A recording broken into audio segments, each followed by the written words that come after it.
च्या भागावरती पुष्पा चित्रपटाची ऍड होती. पुष्पा त्यांना बऱ्याच वेळेला समजवण्याचा प्रयत्न केला, अरे शांत बसा, पण ते असं म्हणत झुकेगा नाही साला.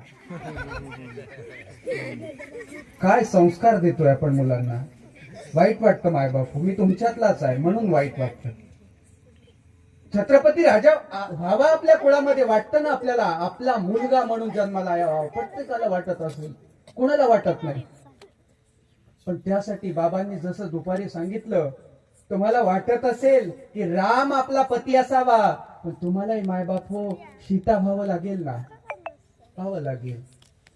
आणि म्हणून मुलगा असा जन्माला आला पाहिजे ज्यांनी आपलं नाव मोठं केलं पाहिजे, लौकिक केलं पाहिजे. आणि म्हणून असं साहित्यामध्ये म्हटलं जातं.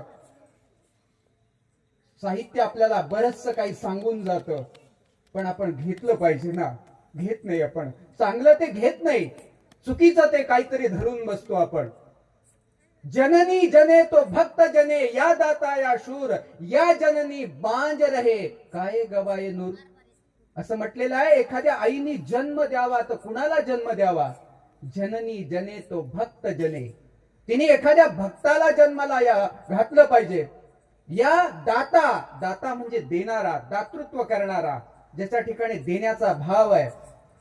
कधी कधी नवल वाटतं बघा ना हो, ज्याच्याकडे 1 रुपया आहे तो सुद्धा आपल्या 1 रुपयातला 50 पैसे कोणाला तरी दान करतो, त्याला दाता म्हणावं.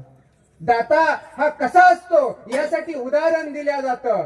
पांडवांचा भाऊ असणारा कोण, कोणाकोणाला माहिती आहे? 6वा कोण होता? दुर्योधन. सांगायला पाहिजे ना मग. कर्ण. काय दातृत्व आहे त्याचं. मरणाच्या शय्येवरती पडलेला असताना अखेरचा श्वास त्याचा आता कंठामध्ये अडकलेला आहे. त्यावेळेला आता काय दान करतो याची परीक्षा पाहण्यासाठी ब्राह्मणाच्या रूपामध्ये मागतायत त्या कर्णाला. कर्ण मला काहीतरी हवंय रे, हवंय काहीतरी. आणि तो कर्ण आता विचार करतो की या क्षणाला मृत्यूच्या शय्येवरती पडलेला आहे, अखेरचा श्वास कंठात अडकलेला आहे. काय देऊ शकतो मी, काय देऊ शकतो? त्या क्षणाला कर्णाला लक्षात आलं की या 32 पैकी 1 दात माझा सोन्याचा आहे. हो, देऊ शकतो मी. काय दातृत्व आहे बघा ना.